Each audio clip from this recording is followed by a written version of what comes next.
साबिक वजीर दाखिला शेख रशीद ने ओवरसीज़ पाकिस्तानियों को वोट के हक से रोकने पर सुप्रीम कोर्ट जाने का ऐलान कर दिया। शेख रशीद ने ट्विटर पर पैगाम दिया कि अगर 1 करोड़ ओवरसीज़ पाकिस्तानियों को वोट के हक से रोका गया तो सुप्रीम कोर्ट जाऊंगा। ओवरसीज़ पाकिस्तानियों के पैसों से मुल्क चल रहा है। ओवरसीज़ पाकिस्तानियों को वोट का हक दिलवा कर रहूंगा। उन्होंने लिखा कि सारी दुनिया में ओवरसीज़ पाकिस्तानी भी मौजूदा हुकूमत के इस फैसले के खिलाफ एहतजाज करेंगे। याद रहे कि गुज़श्ता रोज़ मुनहरिफ तहरीक इंसाफ के रुकन नूर आलम खान ने दोहरी शहरियत रखने वालों को वोट का हक देने की मुखालफत की थी।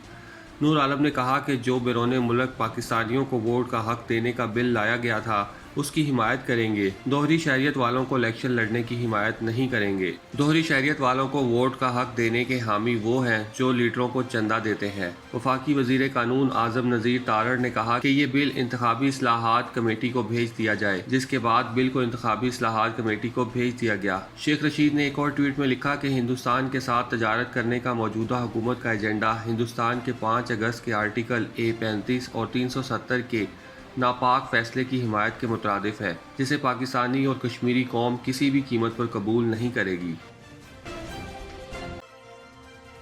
वज़ीर दफ़ा ख्वाजा आसफ ने कहा है कि हो सकता है नवंबर से पहले इंतखाबात करवा दें। वज़ीर दफ़ा ख्वाजा आसफ ने गैर मुल्की खबरसार एजेंसी के दिए गए इंटरव्यू में दावा किया कि हो सकता है नवंबर से पहले निगरान हुकूमत चली जाए और नई हुकूमत आ जाए। Army chief general Qamar Javed Bajwa खुद ही ऐलान कर चुके हैं कि उन्हें मुद्दत मुलाजमत में तोसी नहीं चाहिए। उन्होंने कहा कि आर्मी चीफ की तैनाती का तरीकाकार अब अदलिया की तरह इंस्टीट्यूशनलाइज होना चाहिए। मुझे मालूम है 2028 में किसने चीफ जस्टिस बनना है। ख्वाजा आसिफ ने कहा कि आर्मी चीफ की तैनाती के अमल को सियासी बहस के मौजू पर हरगिज़ नहीं बनाना चाहिए और इमरान खान ऐसा आर्मी चीफ चाहते थे जो उनकी हुक्मरानी के तसलसल का तहफ़्फ़ुज़ यकीनी बना सके।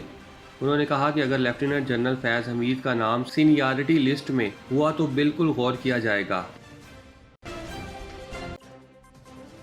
साबिक वफाकी वज़ीर इत्तलात और पाकिस्तान तहरीक इंसाफ के रहनुमा फवाद चौधरी ने कहा कि हम इलेक्शन कमीशन के खिलाफ कानूनी कार्रवाई का आगाज़ करने जा रहे हैं।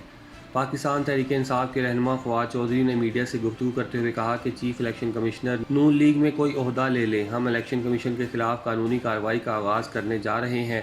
इलेक्शन कमीशन में पंजाब और खैबर पख्तूनख्वा की नुमाइंदगी नहीं है। उन्होंने कहा कि सिंध से इलेक्शन कमीशन के मेंबर निसार दुरानी के खिलाफ रेफरेंस दायर कर रहे हैं, क्योंकि इलेक्शन कमीशन पाकिस्तान की सबसे बड़ी जमात के खिलाफ पार्टी बना हुआ है। फवाद चौधरी ने कहा कि सियासी बहरान की बड़ी वजह इलेक्शन कमीशन का गैर फ़ाल होना है और बैरून मुल्क पाकिस्तानियों को हक से महरूम करने की कोशिश की जा रही है, जबकि आज डॉलर 190 पर पहुंच गया है। उन्होंने कहा कि वज़ीर दाखिला राना सनाउल्लाह धमकियों पर हुकूमत चलाने की कोशिश कर रहे हैं और सियासी क़यादत का चीफ इलेक्शन कमिश्नर पर एतमाद सिफर हो चुका है, जबकि इलेक्शन कमीशन पार्टी बना हुआ है जिसका इजहार इमरान खान बार बार कर चुके हैं। इदारों का फ़र्ज़ है माशरे में बैलेंस कायम रखें। PTI रहनुमा ने कहा कि 20 मई से पहले इलेक्शन कराने का ऐलान होना चाहिए। पाकिस्तान का सियासी निज़ाम लंदन से यरगमाल है, जबकि पाकिस्तान को सियासी, माशी और माशरती बहरान का शिकार किया गया है। जलसों में देखें लोग बहुत गुस्से में हैं। फवाद चौधरी ने आसिफ अली जरदारी पर इल्ज़ाम आयद करते हुए कहा कि आसिफ अली जरदारी ECL में नाम निकालने से पहले ही दुबई चले गए। वो बहुत सारे बैग्स के साथ दुबई गए। आसिफ जरदारी के बैग्स में क्या था कुछ पता नहीं।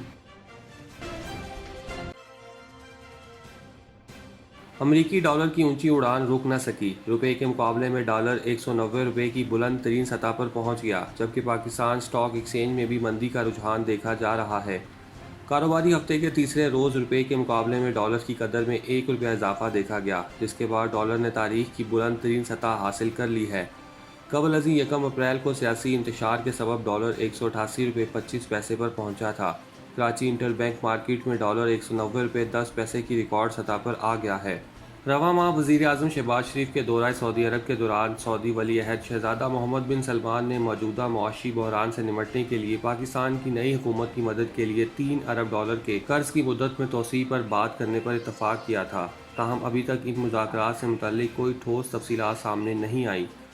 ख्याल रहे कि 1 अप्रैल को सियासी इंतशार अरूज पर पहुंचने के सबब डॉलर तारीख की बुलंद तरीन सतह 189 रुपये 25 पैसे पर जा पहुंचा था। हुकूमत के तब्दील होने के बाद डॉलर की कदर में फौरी तौर पर कमी देखी गई थी। ताहम ये बेहतरी ज़्यादा देर बरकरार नहीं रही और डॉलर ने एक बार फिर उड़ान भरना शुरू कर दी है।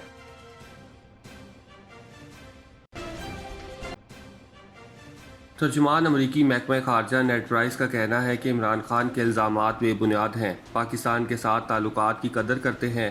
پریس بریفنگ میں نیڈ پرائس نے کہا کہ پروپیگنڈے اور جھوٹ کو تعلقات کی راہ میں رکاوٹ نہیں بننے دیں گے۔ وزیر خارجہ انٹونی بلنکن کے نئے پاکستانی ہم منصب سے 6 مئی کو گفتگو ہوئی۔ دونوں رہنماؤں نے تعاون کو مزید مضبوط بنانے پر بات کی۔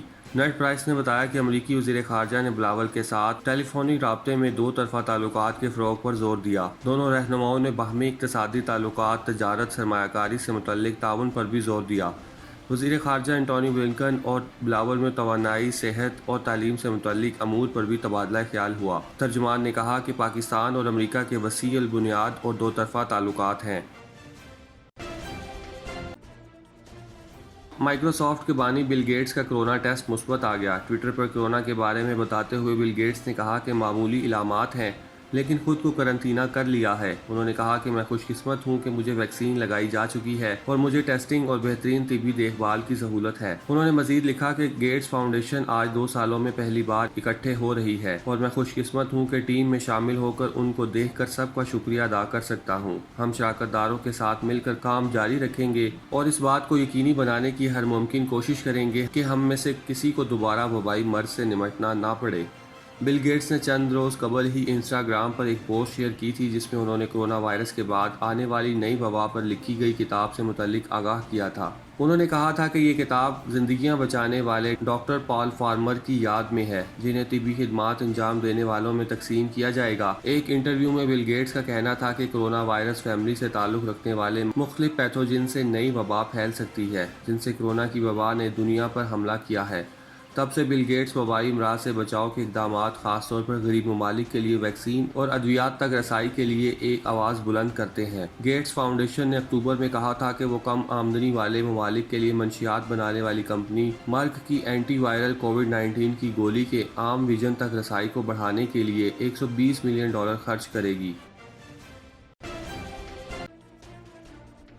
وزیر اعظم کی جاسوسی پر اسپین کی خفیہ ایجنسی کی سربراہ کو برطرف کر دیا گیا۔ رپورٹ کے مطابق ہسپانوی حکومت نے وزیر اعظم، وزراء اور دیگر سیاسی رہنماؤں کے فون ٹیپ کرنے پر خفیہ ایجنسی کی پہلی خاتون سربراہ کو برطرف کر دیا۔ اسپین کی خفیہ ایجنسی پر اسرائیلی کمپنی کے جاسوس سافٹ ویئر پیگاسس کے ذریعے وزیر اعظم، وزیر دفاع اور دیگر سیاستدانوں کے فون کی جاسوسی کا الزام ہے۔ وزیر اعظم کا فون 2021 میں 2 مرتبہ ہیک کیا گیا اور 1 مرتبہ ڈیٹا لیک ہوا۔ پاز ایسٹین اسپین کی خفیہ ایجنسی کی سربراہی کرنے والی پہلی خاتون ہیں۔ وہ گزشتہ ہفتے فون ہیکنگ اسکینڈل کے حوالے سے پارلیمانی کمیٹی کے حوالے سے پیش ہوئی تھیں جہاں انہوں نے تصدیق کی تھی کہ CNI نے کیٹالان کے علیحدگی پسندوں کی جاسوسی کی، تاہم ان کا کہنا تھا کہ ایسا عدالت کی اجازت سے کیا گیا۔ مذکورہ اسکینڈل اپریل میں سامنے آیا تھا جب کینیڈا کی سائبر سیکیورٹی کی نگرانی کے ادارے سٹیزن لیب نے کہا تھا کہ 2017 کی آزادی کی ناکام کوشش کے بعد کیٹالان کی علیحدگی پسندی کی تحریک سے وابستہ 60 افراد کے فونز اسرائیلی جاسوسی سافٹ ویئر پیگاسس کے ذریعے ٹیپ کیے گئے۔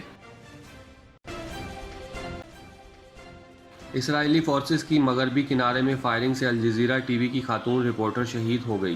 الجزیرہ ٹی وی کی رپورٹر شیرین ابو عاقلہ کا تعلق فلسطین سے تھا۔ خاتون جینن میں اسرائیلی فورسز کے چھاپوں کی کوریج کر رہی تھی۔ رپورٹ کے مطابق گولی لگنے کے بعد صحافی کو فوری اسپتال لے جایا گیا لیکن ان کی جان نہیں بچائی جا سکی اور ڈاکٹر نے ان کے مرنے کی تصدیق کی۔ الجزیرہ کے ترجمان کا کہنا ہے کہ صحافی کی موت کے حالات ابھی تک واضح نہیں، لیکن واقعے کی ویڈیو سے پتہ چلتا ہے کہ شیرین ابو عاقلہ کو سر میں گولی ماری گئی تھی۔ انہوں نے کہا کہ ان صحافیوں کے لیے ایک بہت مشکل وقت ہے جو ان کے ساتھ وہاں کام کر رہے ہیں۔ اسرائیلی فوج کی جانب سے فوری طور پر کوئی تبصرہ نہیں کیا گیا۔ وزارت صحت نے بتایا کہ ایک اور فلسطینی صحافی کو بھی گولی لگنے کا واقعہ پیش آیا۔ تاہم یروشلم میں مقیم القدس اخبار کے لیے کام کرنے والے علی سامودی کی حالت مستحکم بتائی گئی ہے۔ فلسطین اور بیرون ملک سے بہت سے لوگ سوشل میڈیا پر صحافی کی بہادری اور اسرائیلی جارحیت کے خلاف آواز بلند کر رہے ہیں۔ برطانیہ میں فلسطینی سفیر حسام نے لکھا کہ اسرائیلی قابض افواج نے جینن میں ان کی بربریت کی کوریج کرتے ہوئے صحافی کو قتل کر دیا۔ شیرین سب سے ممتاز فلسطینی صحافی اور ایک قریبی دوست تھی اور اب ہم برطانوی اور عالمی برادری سے صرف حالات پر تشویش کے اظہار جیسے الفاظ سنیں گے۔